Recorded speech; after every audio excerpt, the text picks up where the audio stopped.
박형준의 생각TV.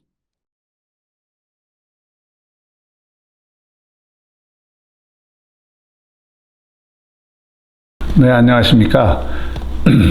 조국 후보자의 기자회견을 보면서 참 착잡한 마음이 들었습니다.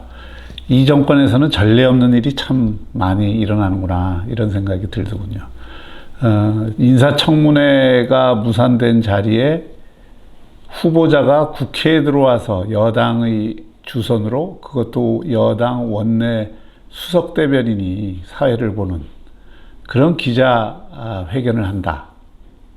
저는 이 자체가 참 부적절하다고 생각을 합니다. 물론 야당이 발끈하는 것도 당연한 것이죠.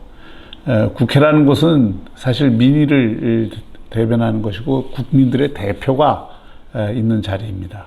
거기서 여야 청문회가 무산되었는데 여당이 일방적으로 일종의 국민청문회 형식으로 어느 법에도 규정되어 있지 않는 그런 방식으로 후보자의 일방적 해명 기회를 주는 것, 이것이 과연 적정한 절차, 즉 듀 프로세스를 지키는 일일까요?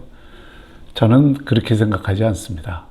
그것은 그야말로 조국 후보자가 박근혜 대통령이 이전에 탄핵 이전에 기자회견을 한다 그랬을 때 그 기자들을 막 비판을 하면서 일방적으로 변명이나 늘어놓는 그런 그 기자회견을 하는 넉나간 기자들이 누구인지를 반드시 국민들이 기억해야 된다, 이렇게 비판했던 그런 장면이 그대로 재현이 된 것이죠. 어떻게 조국 후보자는 자신이 그렇게 손가락질하고 비판했던 그런 일들을, 그런 행위들을 자신과 자신의 주변에서 또 지금 이렇게 계속 하고 있는 것일까요? 사실 이런 식으로 사실 국회를 사실상 무시하고 기자회견이라는 명분을 빌어서 국민청문회를 한다는 것은 어떤 의미에서는 국회 무시, 또 국회가 행정부의 시녀 아니냐라는 비판을 들어도 싸다고 생각을 합니다. 그리고 또 이런 사실 인사청문회를 제대로 열지 못해서 여당에게 이런 빌미를 주고 또 이렇게 당한 야당도 참 정치 잘 못한다, 이런 비판으로부터 자유롭지 못할 것입니다. 저는 기자회견 처음부터 끝까지 다 보지도 못했고 일부만을 봤습니다만은 보면서도 역시나 했는데, 보면서도 혹시나 했는데 역시나였다라는 생각을 지울 수가 없었습니다. 사실은 결과적으로 기자들이 국회의원처럼 충분한 자료를 가지고 또 답변을 하면 그걸 계속 추궁을 해서 자신이 갖고 있는 자료를 갖고 후보자의 답변을 더 깊숙이 끌어내는, 그래서 그 속에서 허점을 찾아내고 그걸 통해서 이 진실을 밝히는 이런 어떤 국회의원들이 아니기 때문에 사실 기자들이 묻는데 언론에 쭉 나온 이야기들, 이거 어떻게 생각하십니까? 이런 문제에 대해서 후보자는 어떤 입장을 갖고 계십니까? 이렇게 물을 수밖에 없잖아요.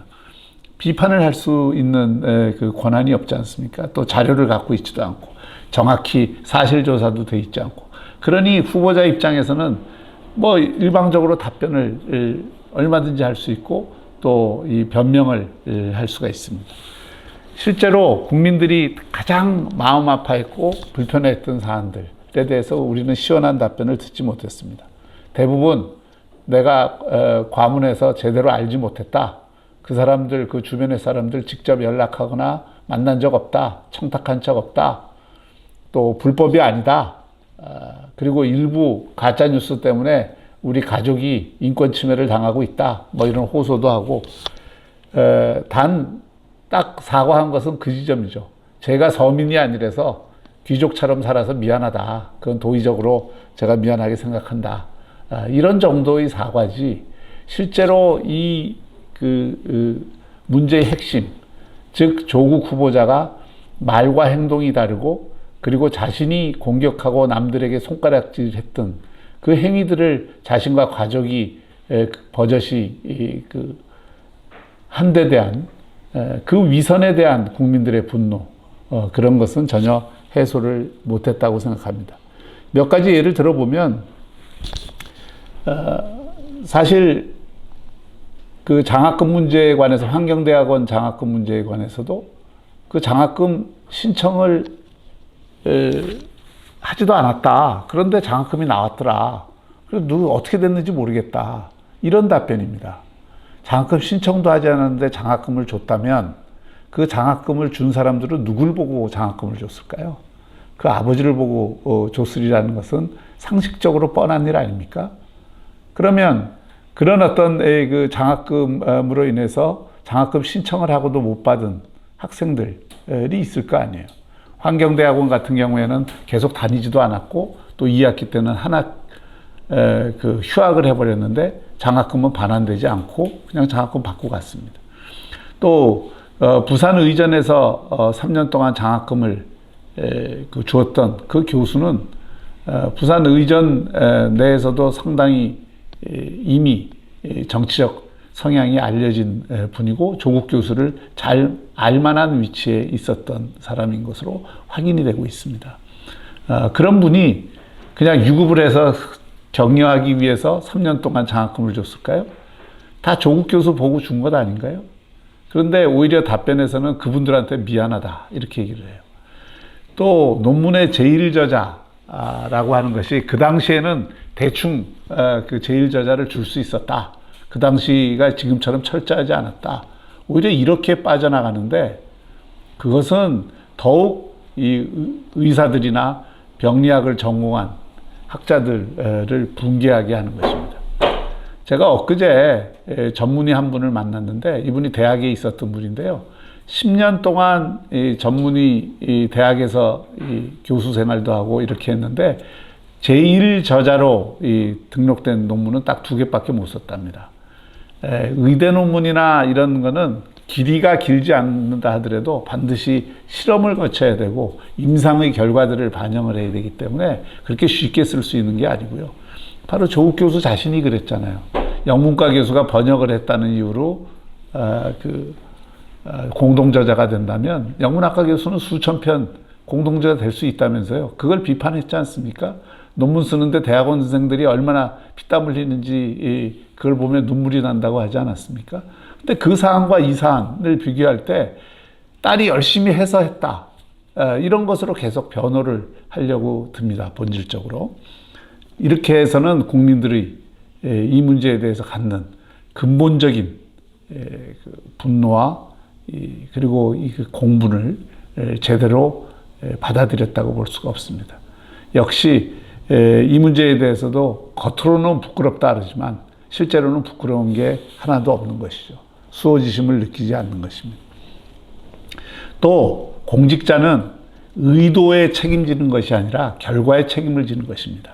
설령 조국 후보자가 사모펀드 몰랐을 수 있어요. 학교의 교수가 공부만 하고 또 사회생활 하다 보면 사모펀드는 또는 그 경제생활의 투자는 조국 후보가 몰랐을 수도 있습니다. 그 부인이 했을 수도 있고 어쨌든 주변에서 그런 권유를 해서 했을 수도 있습니다. 그러나 그가 누구였습니까? 민정수석 아닙니까? 고위공직자들의 엄정한 도덕과 윤리를 검증하는 자리에 있는 그런 사람입니다. 그러면 자신이 몰랐는데 가족이 했다 그래서 면죄부를 받을 수 있는 게 아니에요. 특히 그 사모펀드는 지금 그 오천 조카라고 하는 사람도 해외로 도피를 하지 않았습니까? 검찰 수사가 지금 들어가 있죠. 만약 거기에서 지금 일부 언론에서 나온 것처럼 와이파이 사업에 공적인 사업 이런 것에 여권 인사들이 함께 연계가 돼 있다든지 또는 펀드의 조성자와 운용사가 분리돼야 되는 자본시장법을 위반했다든지 또 이런 가로등 그 점등 업체에 집중 투자를 했는데 그 업체와 관련해서 어떤 그 조국 수석은 직접 관여 안 했다 하더라도 그 뒷 배경을 보고 만약에 어떤 특혜가 주어졌다든지 이런 일들이 만약에 밝혀진다면 조국 수석이 몰랐다고 해서 책임이 면제되는 게 아니죠. 그거는 도의적인 책임, 특히 민정수석이라는 자리에 있었던 사람으로서 그렇게 얘기를 한다면 그거는 무능하다고밖에 얘기할 수가 없는 것입니다. 198명의 고위 공직자, 백지 신탁을 해야 되는 고위 공직자 가운데 사모펀드에 투자한 유일한 사람이 조국 후보자입니다. 그런 어떤 부적정한 행위에 대해서 책임을 지는 것이 공직자의 도리인 것이죠. 그걸 묻고 있는 겁니다. 그걸 내가 몰랐다고 그게 빠져나갈 수 있는 문제가 아니잖아요. 그건 웅동학원 문제도 똑같습니다. 웅동학원 문제도 결국 뭐 동생이 했고 아버지가 했고 어쨌다 하더라도 지금 관련된 여러 가지 정황들을 볼 때 조국 수석이 거기에 일정한 공동 책임이 있다는 그런 사실로부터 면책을 받기는 어려울 것입니다.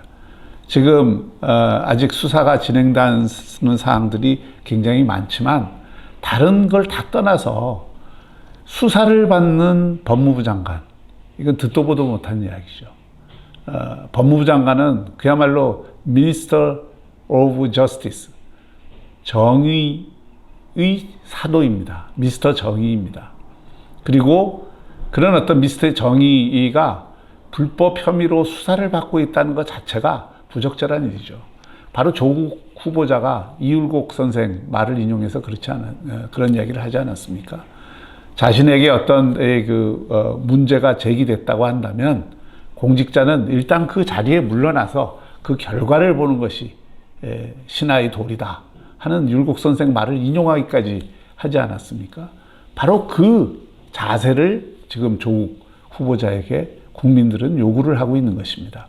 자꾸 이것을 어떤 변호나 변명 그리고 정권의 밀어붙이기 이런 것을 통해서 관철을 하려고 한다면 나라가 결국 어떻게 되겠습니까? 이분 완전히 두 개로 분열돼서 결국은 변형된 정치적 내전으로 치닫지 않겠습니까?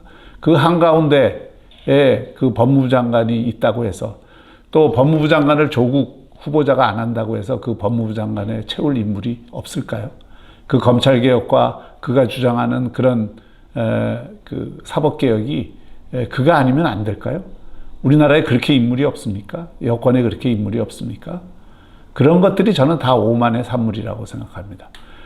공직자는 자신의 잘못이 잘한 것이 90이고 잘못한 것이 10, 심지어 잘한 것이 99고 잘못한 것이 1이 있다 하더라도 언제든지 그 일에 대해서 책임을 질 수 있다는 자세, 이것이 공직자의 도리일 것입니다.